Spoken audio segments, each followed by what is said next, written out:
আজকে আপনাদের কাছে কোনো ক্যান্ডেল ভ্যাক্স রিডিং বা ট্যারোট কার্ড রিডিং নিয়ে আজকে আপনাদের কাছে আসিনি আমি। এই কদিন ধরে যে জিনিসটা চলছে বা যে ঘটনাটা কিছুদিন আগে ঘটেছে একটা মেয়ের সাথে, এটা ঘটনা বলাটাও খুব কম বলা হবে, যে অন্যায় অত্যাচারটা যে ঘটেছে, তার বাবা মায়ের ওপর দিয়ে কি যাচ্ছে তার বাবা মা ছাড়া কেউ জানে না। এখানে যাদের মেয়ে আছে, যাদের সন্তান আছে, মেয়ে ছেলে নির্বিশেষে, ঠিক আছে, যাদের মেয়ে আছে স্পেসিক্যালি, তারা এই ব্যাপারটা ভালো বুঝবে যে আমাদের মেয়েকে আমরা একটা জায়গায় পড়াশোনা করার জন্য পাঠিয়েছি। কিছুক্ষণ আগে মেয়ে ফোন করে বলছে হ্যাঁ আমি ভালো আছি, ঠিক আছি, তারপর আমি শুনছি আমার মেয়ের সঙ্গে এই জিনিসটা ঘটে গেছে। তাহলে আমরা আমাদের মেয়েকে, আমাদের সন্তানকে কি করে একটা জায়গায় পাঠিয়ে, একটা সিকিওর জায়গা আমরা যেটাকে মনে করি সেই জায়গায় পাঠিয়ে আমরা নিশ্চিন্তে থাকবো? তার থেকেও বড় কথা হচ্ছে, ফার্স্টে তো হসপিটালের সবাই বলল যে এটা রেপ নয়, এটা মার্ডার। তারপর তো নানান হাজার ঝুড়ি ঝুড়ি মিথ্যে কথা তো আছেই। কেউ ক্যান্ডেল নিয়ে বেরিয়ে পড়েছে, কালকেই হয়েছে রাত্রিবেলা বিশাল বড় মেয়েদের একটা মিছিল বেরিয়েছিল এবং সেখানে ছেলেরাও সামিল ছিল। একটা জিনিস আমি বলবো, যদি যখন মা সীতাকে তুলে নিয়ে গেছিল না রাবণ, তখন বজরংবলী গিয়ে, হনুমানজি গিয়ে পুরো লঙ্কা জ্বালিয়ে দিয়েছিল, পুরো লঙ্কা জ্বালিয়ে দিয়েছিল। এখনো পর্যন্ত এই জিনিসটা কেউ মাথায় রাখে না, কারণ রাখে না, আমরা তাদেরকে রাখতে দিই না। আমরাও যদি ঠিক এই সেম জিনিসটাই করতাম না আজকে, যে একটা মেয়ের ধর্ষণ, সে ইন্ডিয়াতে যে কোনো জায়গায় হোক না কেন, একটা মেয়ের ধর্ষণ হয়েছে মানে পুরো জ্বালিয়ে দাও, কোনো নাম নিশানাই রাখার দরকার নেই, কোনো নাম নিশানা রাখারই দরকার নেই। আর একটা কথা আমি বলবো, মিছিল বেরোচ্ছে, প্রতিবাদ হচ্ছে, সেটা যেন 2 দিন বা 3 দিনে গিয়ে থেমে না যায়, সেটা যেন কন্টিনিউ জারি থাকে।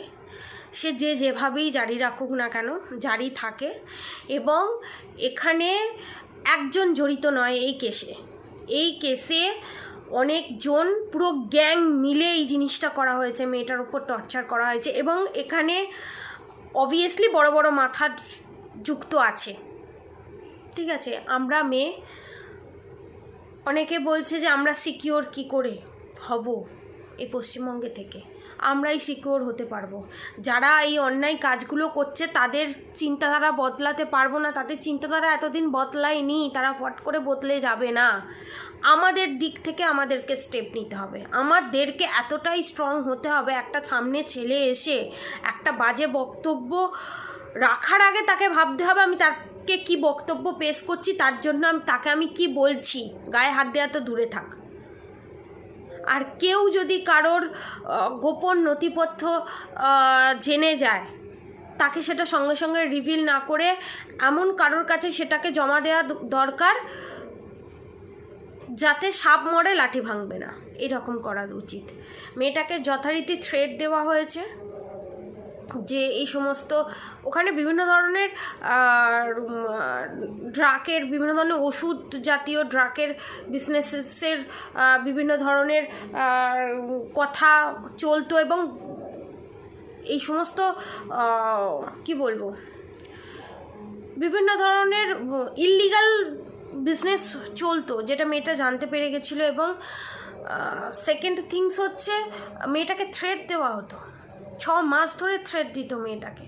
আবার কি বলছে যে রাত্রিবেলা মেয়েটা ওখানে কি করছিল হাসপাতালের মানুষে কি করে মেয়েটা নিজেটাকে এতজন মিলে মার্ডার করে দেওয়ার পর, মেরে ফেলার পর, মার্ডার করে দেওয়ার পর বলছে সুসাইড। রেপ মার্ডার করে দেওয়ার পর এটা সুসাইড? কোথায় মুখ্যমন্ত্রী, কোথায় মুখ্যমন্ত্রী, কোথায় গেল? মুখ্যমন্ত্রী তো, আমি তো বলবো যে মুখ্যমন্ত্রী তো একজন মহিলা। ওনার কাছে আমার একটাই রিকোয়েস্ট, একটা মহিলা হয়ে একটা মহিলার পাশে দাঁড়ানো উচিত, এর বিরুদ্ধে স্টেপ নেওয়া উচিত। একটা হসপিটাল থেকে পদত্যাগ করে আর একটা হসপিটালে গিয়ে যোগ দিয়ে দিল। ওকে ওই সমস্ত মানুষকে কোনো হসপিটালেই ঢুকতে দেওয়ারই অধিকারই নেই, আমি এটুকুনি বলবো। যে একটা হসপিটালে রেপ হচ্ছে, একটা গ্যাং মিলে এত কিছু ঘটনা ঘটিয়ে দিচ্ছে, হসপিটালের যে মেন মাথা সেই জানে না এটা সম্ভব। এটা অনেকজন মিলে এর সঙ্গে যুক্ত, তাই এটা করতে তারা সফল হয়েছে। আমি তো বলবো ফাঁসি তো হওয়া তো অবশ্যই দরকার, এবং শুধু একজনের নয়, যারা যারা এর ভিতরে যুক্ত আছে প্রত্যেকের ফাঁসি হওয়া দরকার। আর আমি এই চ্যানেলে দিতাম না, কিন্তু আমার এই ইউটিউব চ্যানেলে আমি দিতাম না, কিন্তু আমি এই কারণেই দিতে বাধ্য হচ্ছি। আমরা ডিভাইন ফেমিনাইন করে লাফাই, আমরা ডিভাইন ফেমিনাইন এনার্জি। মা দুর্গা কী করেছিল? মা দুর্গা অসুরকে নিধন করেছিল, কিন্তু অতএব এই অন্যায়টা এখনই বন্ধ হওয়া দরকার। আমাদের নেক্সট জেনারেশন, আমাদের মেয়ে আছে, যাদের ছেলে আছে, তাদের ভবিষ্যৎটা কী হবে? রেপ তো এখন তো দেখতে পাচ্ছি ছেলেদেরও রেপ হচ্ছে, মেন্টালিও রেপ হচ্ছে, সুসাইড করে ফেলছে, মেয়েদের তো হচ্ছেই ফিজিক্যালি। তাহলে এখন আমি বলবো যে এটা 2-3 দিন, 1 সপ্তাহ চলার পর বন্ধ হয়ে যাওয়ার থেকে আমি বলবো এটা কন্টিনিউ জারি রাখা দরকার। কারণ এই রেপ কেস 1-2 দিনের নয়, 1-2 বছরের নয়, দীর্ঘদিন ধরে হয়ে আসছে। আর অপরাধীদের তো শাস্তি অবশ্যই কাম্য করি, আর ভগবানকে জানাই যে শাস্তি হবার পরও যদি ভগবানের খাতায় যদি কিছু শাস্তি বলে থাকে, কঠিন থেকে কঠিনতম শাস্তি, মেয়েটা যে মারা গেছে না, তাকে যদি ফাঁসি দেওয়া হয়, সে একভাবেই সে মেন্টালি প্রিপেয়ার হবে, সে তাকে ফাঁসির কাঠগড়ায় দাঁড়িয়ে তাকে ফাঁসি দেওয়া হবে, অবশ্যই এই জিনিসটা হোক। কিন্তু তার আগে ওই একটা রাত যে মেন্টাল টর্চার, ফিজিক্যালি টর্চার মেয়ে সহ্য করেছে, আমি ঠাকুরের কাছে জানাই একটা মেয়ে হিসাবে যারা যারা এর সাথে যুক্ত ছিল, ইভেন্ট এখনও আছে, এটাকে সাপোর্ট করে, তাদেরা প্রত্যেকে মৃত্যুর আগে পর্যন্ত ডেলি যেন মরে, সে মেন্টালি হোক ফিজিক্যালি হোক। সেই ব্যাড কার্মা, এটা কার্মার ঊর্ধ্বে যেন প্রত্যেকে পায়, যারা যারা যুক্ত আছে এবং যারা যারা এটাকে সাপোর্ট করছে। এবং আমি শুনেওছি একজনের মুখে, আমি শুনলাম যে মেয়েরা তো সিকিওর বলেই তো রাত্রিবেলা কি মিছিলে বেরোচ্ছে। আমি বলবো মূর্খ, নিরক্ষর বলবো না, যাদের অক্ষর জ্ঞান নেই তাদেরকে নিরক্ষর বলে। তো যে পুরুষই বলে থাকুক না কেন, তাকে বলবো মিনিমাম বুদ্ধিটুকু নেই তাদের বাড়িতে মা নেই, তাদের বাড়িতে বউ নেই, আছে তো? তাহলে এই কথাটা বলার আগে একটু ভেবে চিনতে। ওই মেয়েটার জায়গায় আজকে আমিও থাকতে পারতাম, আপনারাও থাকতে পারতেন, আপনাদের সন্তানও থাকতে পারতো, আমার সন্তানও থাকতে পারতো, এবং যে কথাটা বলেছে তার বউ, তার মা, যে কেউ থাকতে পারতো। অতএব এই এত বড় মর্মান্তিক ঘটনাকে এইভাবে বলাটা মূর্খামির থেকেও বড় হচ্ছে অসুরত্বের পরিচয় এটা। ঠিক আছে, এখন সব ভুলে ফাঁসি তো হোক, ফাঁসি হবার আগেও জেলেতেও যদি থাকে না, ডেলি ওর রাতটা যেন মৃত্যুর রাত হয়, আমি এটাই বলবো। আর আজকে এই কারণেই মেন্টালি তো আমরা কেউই তো ঠিকঠাক নয়, কারণ একটা মেয়ের সাথে একটা ডাক্তার সিকিওর নয়, তাহলে আমরা কোথাকারকে? নিজেদের সুরক্ষার ভার নিজেদের হাতে নিন। তার জন্য কোনো পুলিশ, কোনো ভালোবাসার মানুষের প্রয়োজন আছে বলে আমার মনে হয় না, কারণ কেউ কারোর পাশে থাকে না। বাবা মা থাকার পরও মেয়েটাকে এত কিছুর ভিতর দিয়ে যেতে হলো, আর বাবা মা কী করবে? বাবা মা কত দূরে। আর যদি আমাদের সন্তানদের আমরা পাঠাই, কোন দিক থেকে কিভাবে আমরা শান্তিতে থাকব? ভালো এডুকেশন থাকলেও, ভালো যোগ্যতা থাকলেও পাঠাতে ভয় পারবো। এবং মেয়েটাকে লিটারালি থ্রেট করা হতো, পরীক্ষায় পাশ করতে দেওয়া হবে না, পরীক্ষায় পাশ করতে গেলে এত লক্ষ টাকা দিতে হবে, এই টাকা দিতে হবে, ওই টাকা দিতে হবে। তাহলে এগুলোর বিরুদ্ধে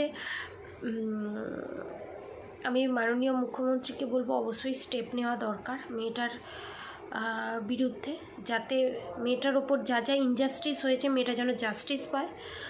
আর তিনিও তো একজন মেয়ে, অন্তত এই জিনিসটা বুঝবে। আর যদি না বোঝে তো সেটা আলাদা ব্যাপার। আমরা ভগবানকে বিশ্বাস করি, শ্রীকৃষ্ণকে বিশ্বাস করি। তো ব্যাস এইটুকুনি, আর কিছু বলার মতো পরিস্থিতি বা পরিবেশ নেই।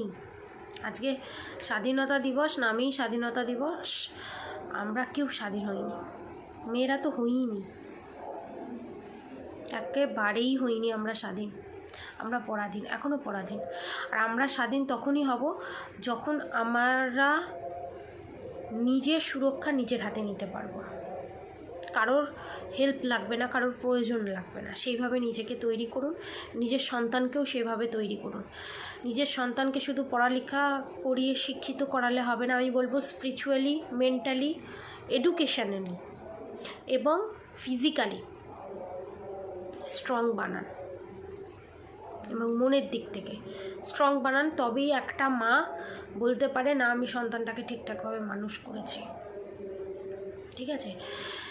তো আপনারা সবাই ভালো থাকবেন, সুস্থ থাকবেন। আর সবাই এর বিরুদ্ধে যদি আপনাদের কিছু বলার থাকে, আমি যদি কোনো ভুল ভ্রান্তি করে ফেলি বা আমার যদি কোনো ভুল হয়ে যায়, তো তার জন্য আমি ক্ষমা প্রার্থী। এবং এইগুলোকে যারা সাপোর্ট করেন তারা অবশ্যই কমেন্ট বক্সে লিখে যাবেন এবং ভগবানের কাছে প্রার্থনা করবেন মেয়েটা যেন জাস্টিস পায়, এবং যারা এই কাজের সাথে যুক্ত তারা যেন উপযুক্ত শাস্তি পায়।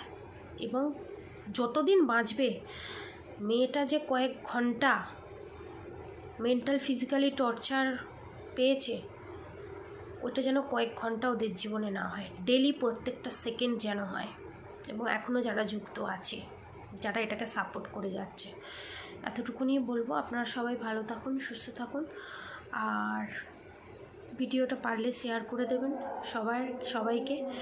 এবং আজকে no prediction, no energy channel message, এইটা প্রত্যেক ডিভাইন ফেমিনাইনকে বলা যে নিজের সুরক্ষার কবচ নিজেরা তৈরি করো। রাধে রাধে।